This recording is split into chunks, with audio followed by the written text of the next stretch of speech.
políticos.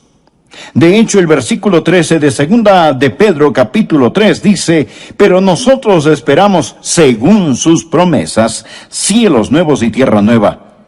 No solo un nuevo régimen mundial, sino que el mismo cielo va a ser nuevo.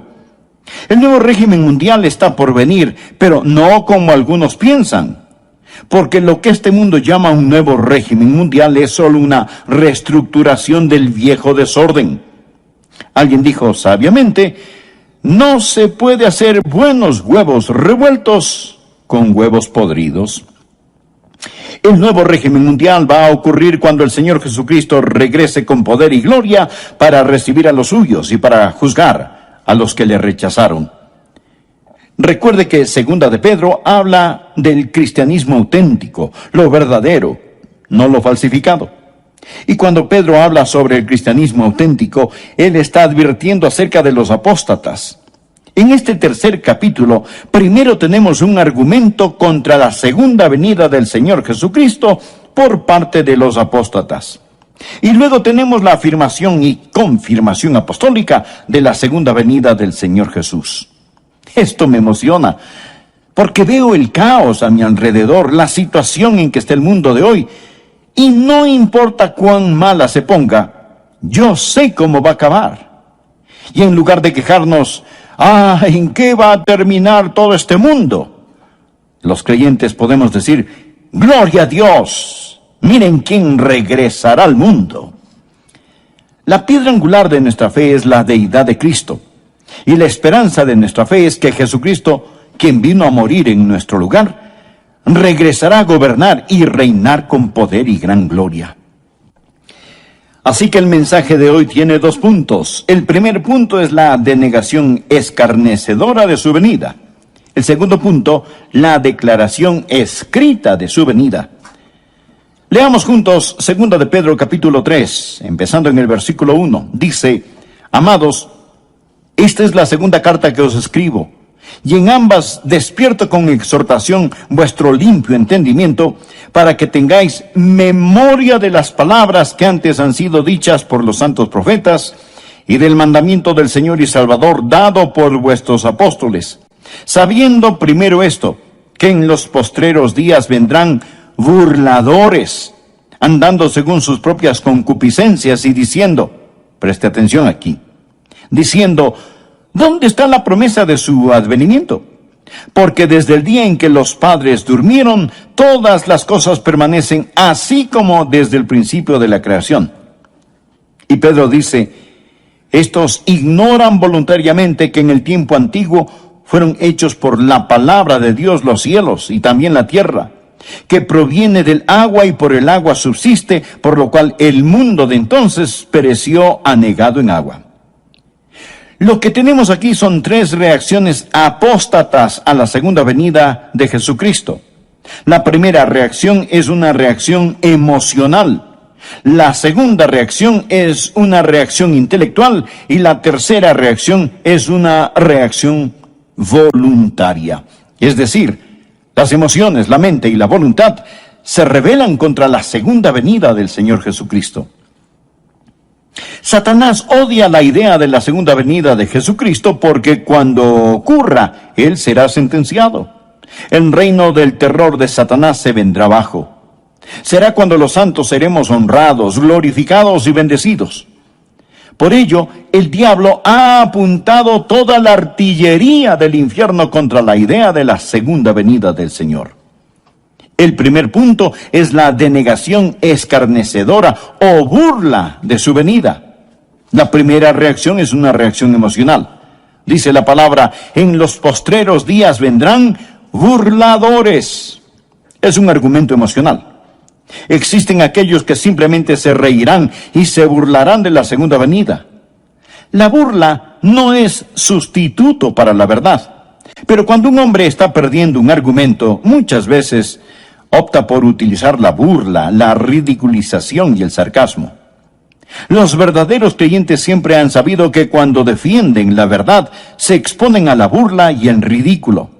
El siervo no es mayor que su señor. Marcos 5, versículo 40. Y se burlaron de él. ¿De quién? del Señor Jesús. Lucas capítulo 22 y versículo 63 habla de cuando Jesucristo iba rumbo a la cruz. Dice: y los hombres que custodiaban a Jesús se burlaban de él y le golpeaban. Se los puede imaginar muertos de risa, apuntando su dedo al Señor. Se burlaron y golpearon al Hijo de Dios. Si se ríen de usted por creer en Cristo y en su segunda venida, recuerde que está en muy buena compañía. El arsenal diabólico para impedir que usted ame, conozca y sirva a Dios es la ridiculización y la burla. En los postreros días vendrán burladores andando según sus propias concupiscencias. ¿Por qué se ponen tan emocionales estas personas acerca de la segunda venida de Jesucristo? ¿Por qué la odian? Porque viven en pecado. Ellos están viviendo en pecado.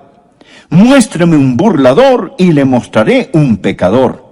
Los burladores van tras sus propias lujurias, deseos. Muéstreme un hombre que ridiculiza la segunda venida de Jesucristo, el juicio, y yo le mostraré un hombre que tiene las iniciales del diablo talladas sobre su corazón. Muéstreme una mujer que se burla de las cosas santas, y le mostraré a una mujer cubierta con las asquerosas huellas digitales del pecado. En los postreros días vendrán burladores andando según sus propias concupiscencias. Esta es la reacción emocional contra el Señor Jesucristo. Pero la Biblia enseña en Proverbios que Dios también se va a reír. Proverbios 1, empezando en el versículo 24, dice: por cuanto llamé, Dios le está hablando a usted ahora.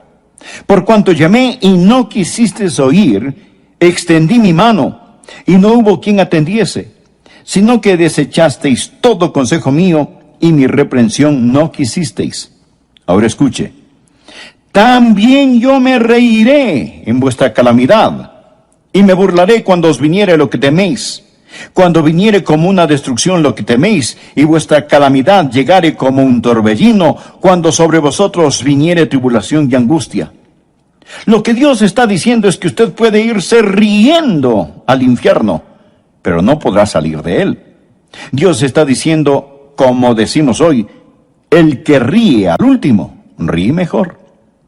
Los apóstatas no solo están satisfechos con rechazar las cosas santas, sino que tienen un enorme deseo diabólico de ridiculizar las cosas santas. Había un emperador romano cuyo nombre era Juliano. Cuando él era un joven, profesó conocer al Señor Jesucristo y ser un creyente, pero nunca se convirtió verdaderamente.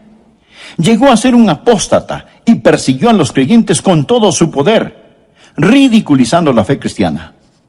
Juliano, el apóstata, tenía un amigo de la niñez cuyo nombre era Agatón. Ellos crecieron juntos. Después de muchos años se encontraron. Agatón era un creyente que servía fielmente al Señor día tras día. Cuando Juliano el emperador se encontró con Agatón, le dijo: Agatón, ¿cómo le va a tu amigo el carpintero de Nazaret? Tiene suficiente trabajo. Le están saliendo algunos trabajitos como carpintero. Y Agatón muy serenamente le respondió: oh sí, Juliano, él tiene mucho que hacer. De hecho, él está muy ocupado haciendo un ataúd para tu imperio. Él era un profeta, porque en 2 años Juliano murió en una batalla y su imperio comenzó a desmantelarse. La historia nos dice que cuando Juliano el apóstata estaba tendido en el campo de batalla, se metió la mano en su herida mortal y tomó un puñado de sangre y la lanzó a los cielos y exclamó: has vencido, oh Galileo. Los burladores aman su pecado y argumentan contra el juicio y la segunda venida de Jesucristo. Es una reacción emocional. Pero existe la segunda reacción, la reacción intelectual. Por favor, leamos el versículo 4. Dice: los burladores andando según sus propias concupiscencias y diciendo: ¿dónde está la promesa de su advenimiento? Porque desde el día en que los padres durmieron, ahora escuche, todas las cosas permanecen así como desde el principio de la creación.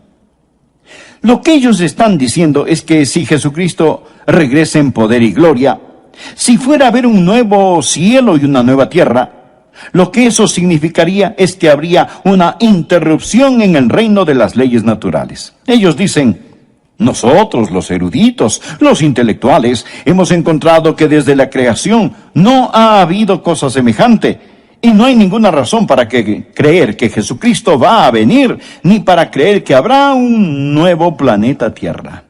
Esto, amigos, es puro materialismo. Todo continúa igual. Ven la creación desde un punto de vista científico. Es una apelación a la inteligencia, y aquí está el argumento: nunca nada cataclísmico ha ocurrido, y no hay ninguna razón para creer que algo cataclísmico sucederá. Porque desde el día en que los padres durmieron, todas las cosas permanecen así como desde el principio de la creación. Ellos dicen: escuche, mi bisabuelo esperaba la segunda venida de Jesucristo. Así que no se preocupen, todo continuará igual, no pasará nada. Imagínense a un niño en el tiempo de Noé. Él llega todo preocupado y le dice a su papá: papi, escuché a un hombre llamado Noé. Dice que Dios va a destruir el mundo con un diluvio y está construyendo un gran barco. Él lo llama el arca. Dice que si creemos en su Dios, nos podemos salvar y entrar en el arca cuando venga el diluvio. Y el papá, riéndose, le contesta: hijo, recuerdo que cuando yo era niño, ese viejo loco de Noé estaba construyendo esa arca y me contó la misma historia. Y yo me fui a casa asustado y se lo dije a mi papá, y mi papá me dijo que su papá, su bisabuelo, también escuchó al viejo Noé contar la misma historia. Hijo, olvídate de esa tontería. Nadie jamás ha visto un diluvio. No existe tal cosa. Desde los tiempos de tus bisabuelos todo sigue igual. Así que existe la reacción emocional, los pecadores que siguen sus propios malos deseos.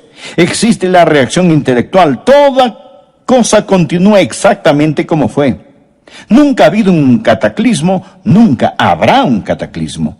Existe también la reacción voluntaria. Por favor, note el versículo 5. Estos ignoran voluntariamente. Son voluntariamente ignorantes. Esta gente no quiere saber, ni quiere entender. Porque si admiten la verdad de que Jesucristo va a regresar en juicio, esto significa que tendrán que cambiar su estilo de vida. Piensan que si de algún modo cierran sus mentes y sus corazones a esta verdad, todo estará bien. En eso se parecen a las avestruces. Esconden su cabeza en la arena. Son voluntariamente ignorantes. Ellos no quieren saber. Y no pueden encontrar a Dios por la misma razón que un ladrón no puede encontrar a un policía. Juan capítulo 3, versículo 19 dice: la luz vino al mundo y los hombres amaron más las tinieblas que la luz. ¿Por qué? Porque sus obras eran malas. Mi amigo, el mundo está lleno de ellos.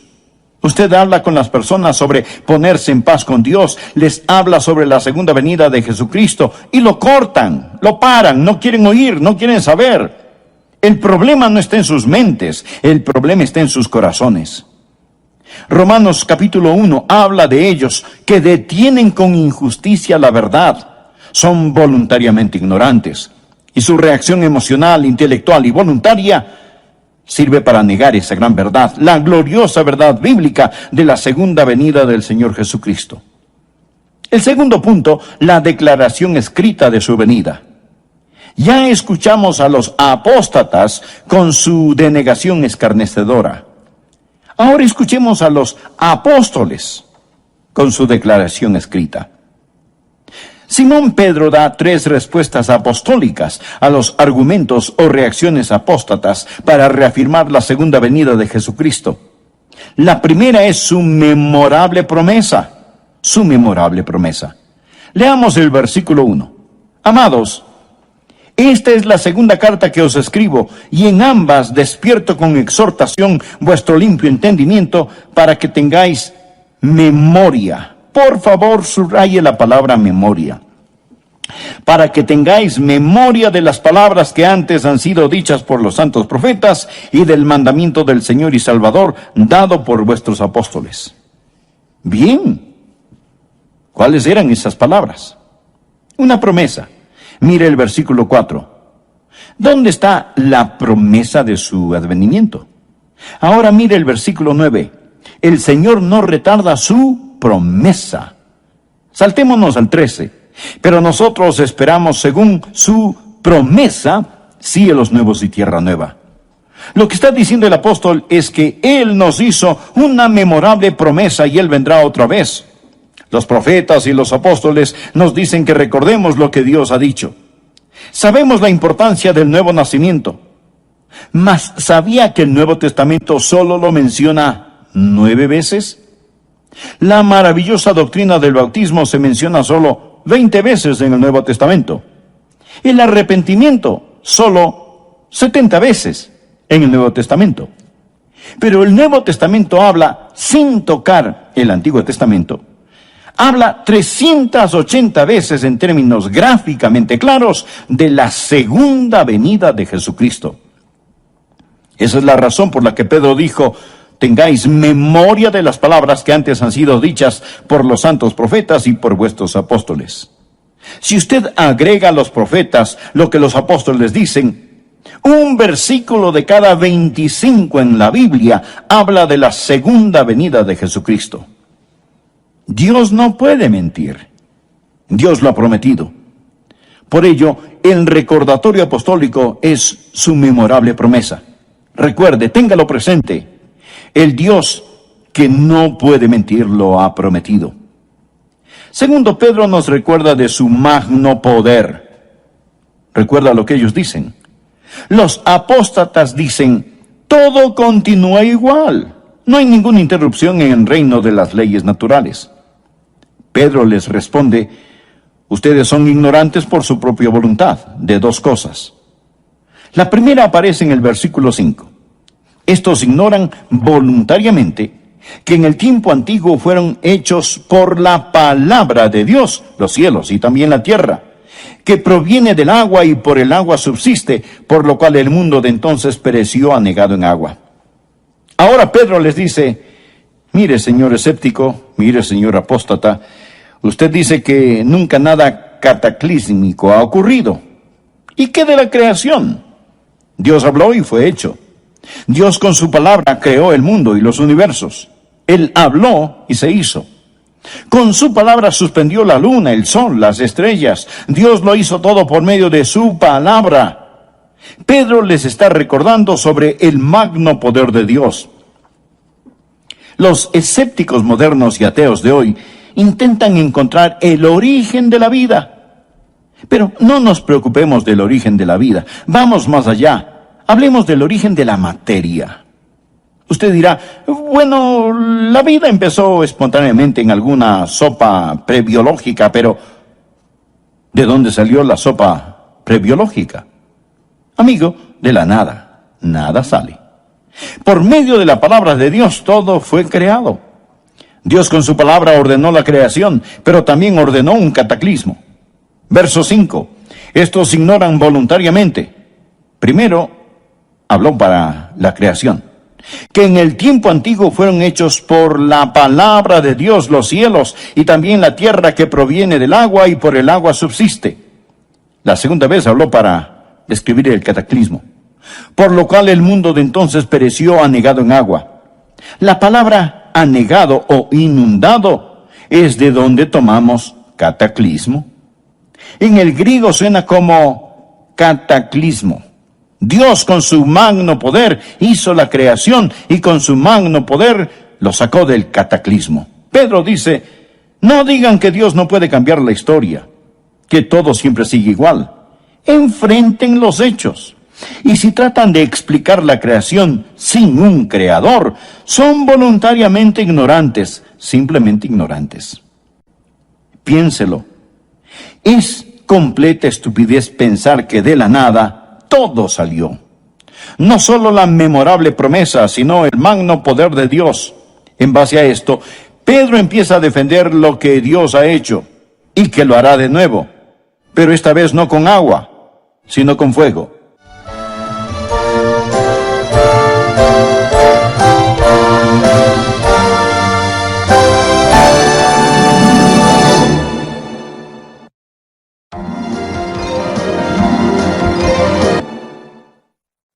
En este tercer capítulo, primero tenemos un argumento contra la segunda venida del Señor Jesucristo por parte de los apóstatas. Y luego tenemos la afirmación y confirmación apostólica de la segunda venida del Señor Jesús. Esto me emociona, porque veo el caos a mi alrededor, la situación en que está el mundo de hoy, y no importa cuán mala se ponga, yo sé cómo va a acabar. Y en lugar de quejarnos, ¿en qué va a terminar todo este mundo?, los creyentes podemos decir, ¡gloria a Dios! Miren quién regresará al mundo. La piedra angular de nuestra fe es la deidad de Cristo. Y la esperanza de nuestra fe es que Jesucristo, quien vino a morir en nuestro lugar, regresará a gobernar y reinar con poder y gran gloria. Así que el mensaje de hoy tiene 2 puntos. El primer punto es la denegación escarnecedora de su venida. El segundo punto, la declaración escrita de su venida.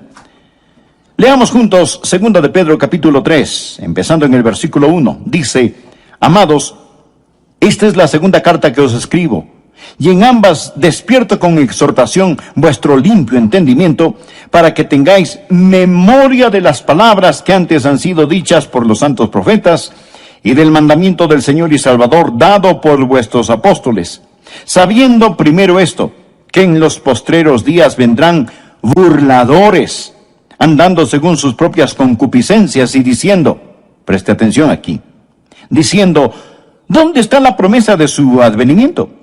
Porque desde el día en que los padres durmieron, todas las cosas permanecen así como desde el principio de la creación.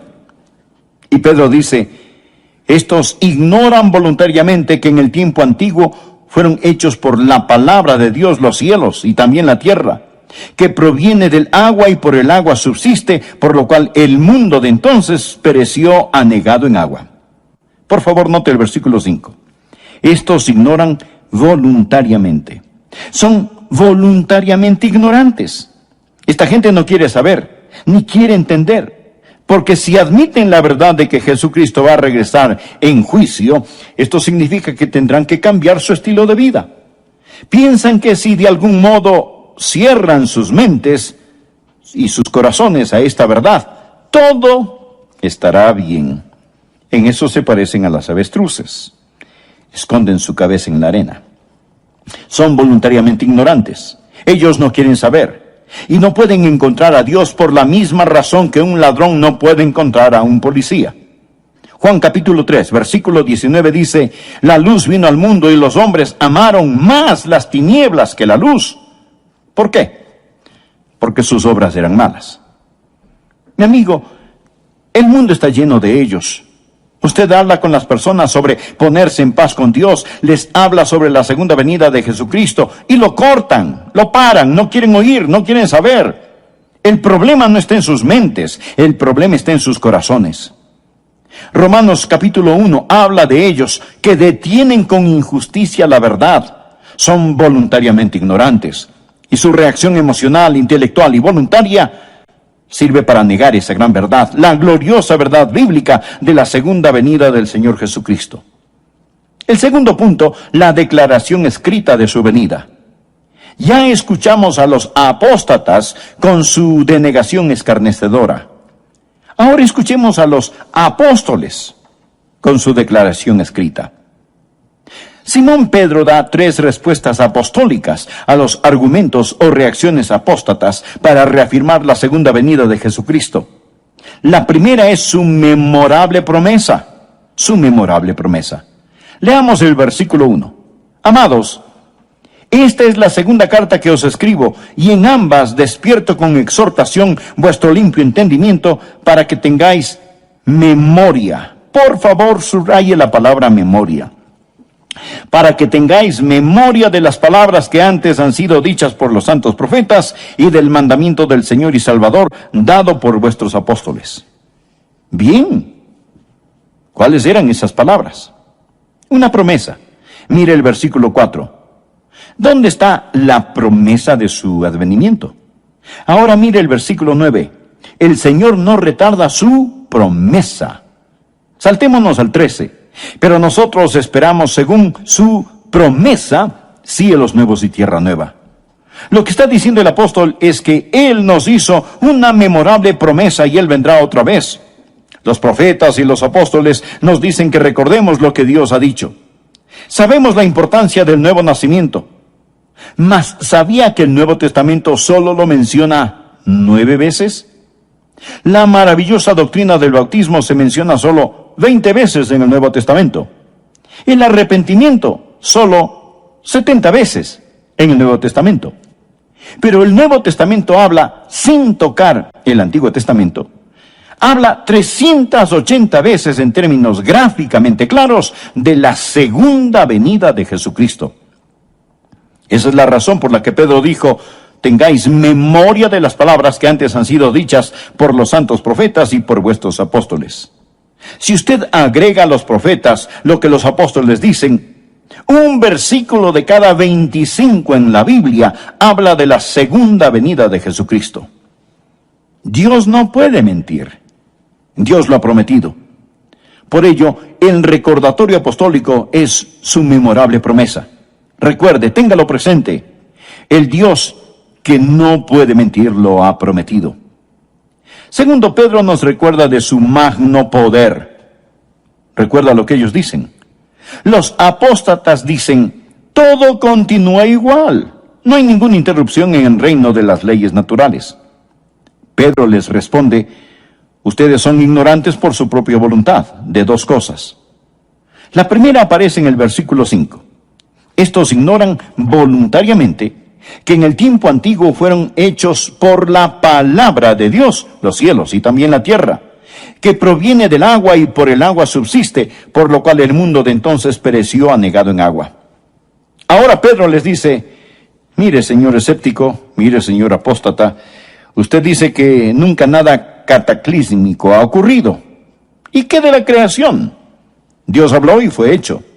Dios con su palabra creó el mundo y los universos. Él habló y se hizo. Con su palabra suspendió la luna, el sol, las estrellas. Dios lo hizo todo por medio de su palabra.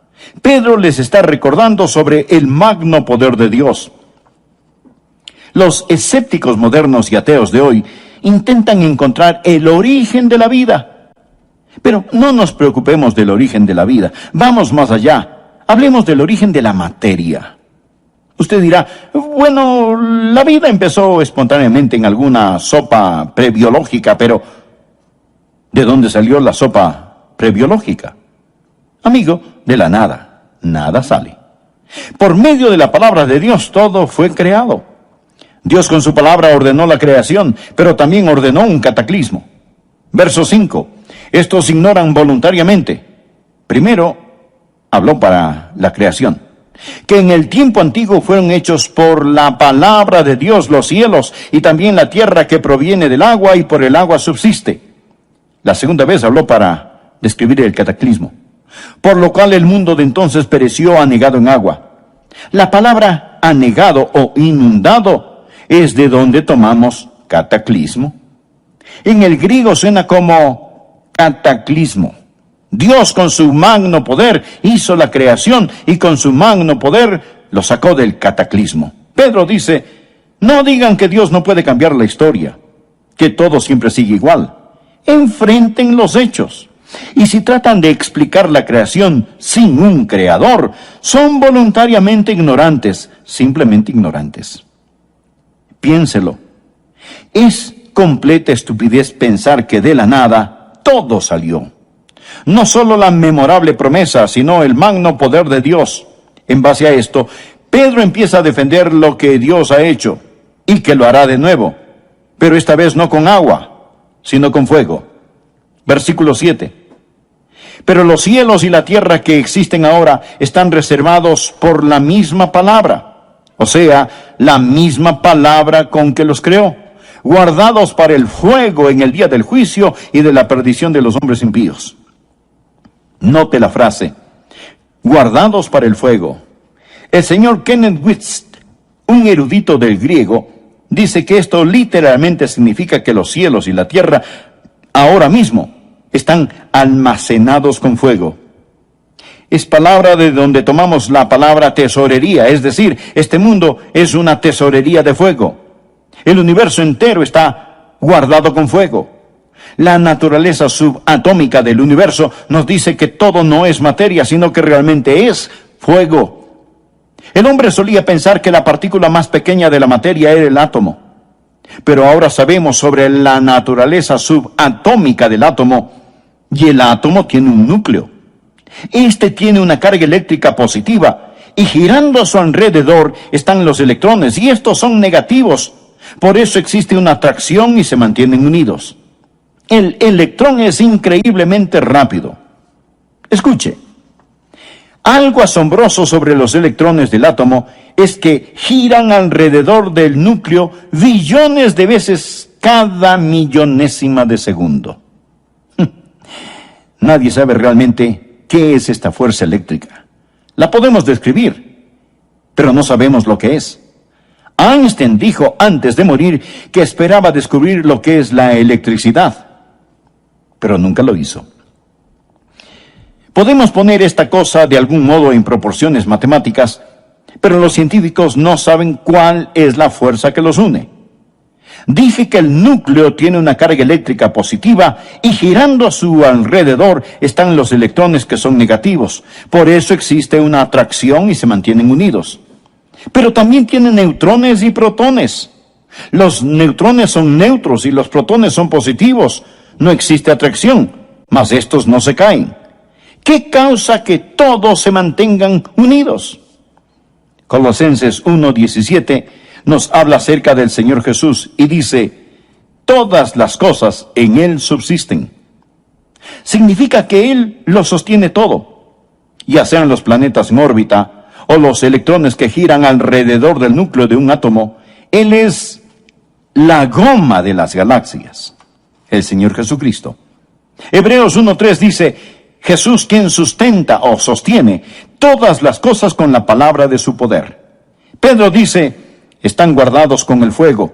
Todo es fuego, porque todo está formado de una estructura molecular. Hebreos 11:3 dice, lo que se ve fue hecho de lo que no se ve.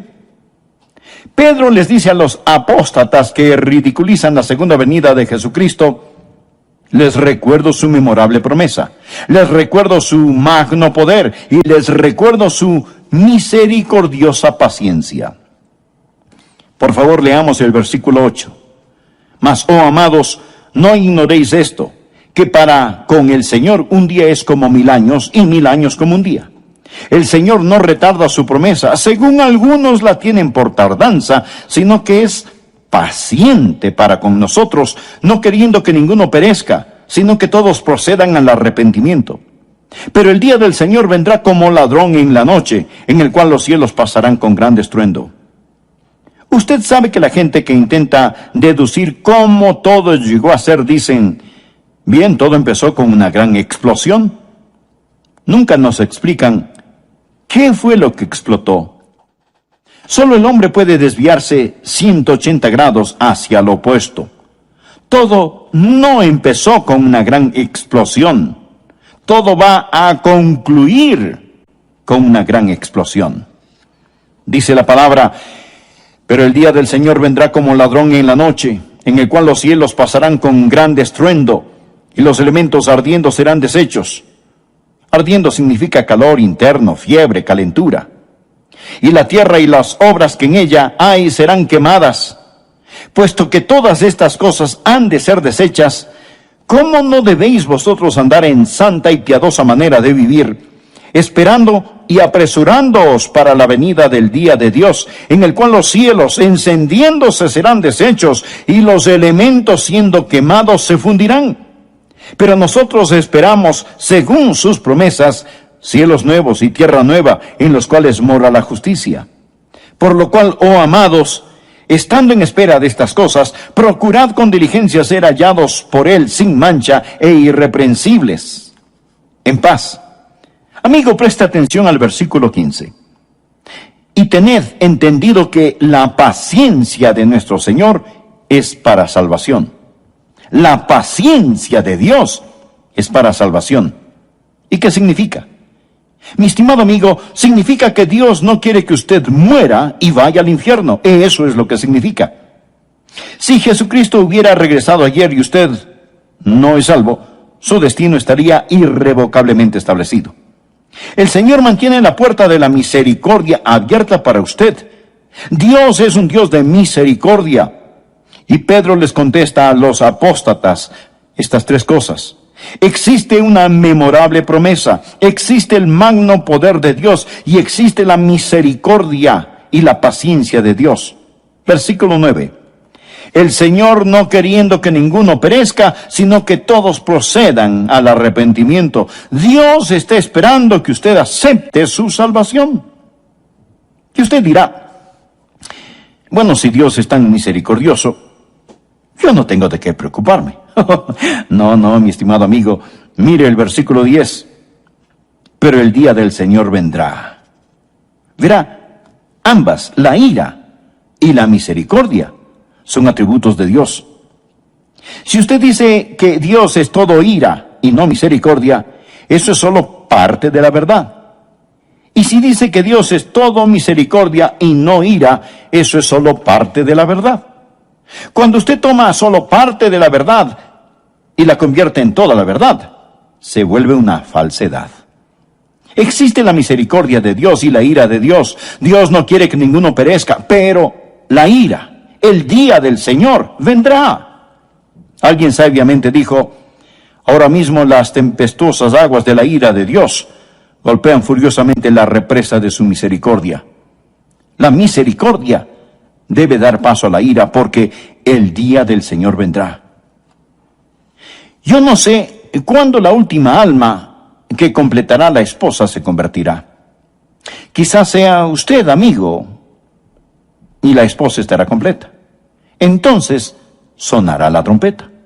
Los muertos en Cristo resucitarán primero y los que estemos vivos seremos arrebatados y cambiados así en un abrir y cerrar de ojos para encontrarnos en el aire con el Señor. Pero no sé cuándo será, mas Él está por venir. Amigo, si Jesucristo fuera a venir ahora mismo, ¿qué pasaría con usted? Verá, Él dijo, pero el día del Señor vendrá. ¿Cómo? Mírelo, como un ladrón en la noche, de repente, inesperadamente, cataclísmicamente. Jesús dijo en Lucas 13:3, no. Antes, si no os arrepentís, todos pereceréis igualmente. Pero el Señor no quiere que ninguno perezca, sino que todos procedan al arrepentimiento. Amigo, Él está por venir, en llamas de fuego para castigar a los que no conocen a Dios, ni obedecen el Evangelio de nuestro Señor y Salvador Jesucristo. ¿Que cómo lo sé? Pues por su memorable promesa. Y aún no ha venido por su misericordiosa paciencia. Jesús no quiere que usted muera y vaya al infierno. De verdad, Él no lo quiere. La Biblia dice, porque de tal manera amó Dios al mundo que ha dado a su Hijo unigénito, para que todo aquel que en Él cree no se pierda, mas tenga vida eterna. Por consiguiente, ¿qué tiene que hacer usted para no perecer? Pues arrepentirse. ¿Cuál es el arrepentimiento? La palabra griega metanoia o arrepentimiento significa cambiar de pensar. Antes usted confiaba en sí mismo, vivía en pecado, iba por su lado, hacía lo que le daba la gana. Ahora se da un cambio radical y dramático de pensar, se arrepiente, pone su fe no en sí mismo, sino en Jesucristo, abandona sus pecados, abandona sus viejos caminos. Estimado amigo, ¿es usted salvo? No le pregunté si es usted católico, bautista, metodista o lo que sea. Lo que quiero decir es que necesita saber sin lugar a dudas que se ha arrepentido de sus pecados y que ha recibido a Cristo como su Salvador personal. Le imploro que lo haga ahora. Y le invito a orar de la siguiente manera. Usted personalmente. Amado Dios, yo sé que tú me amas. Sé que quieres salvarme.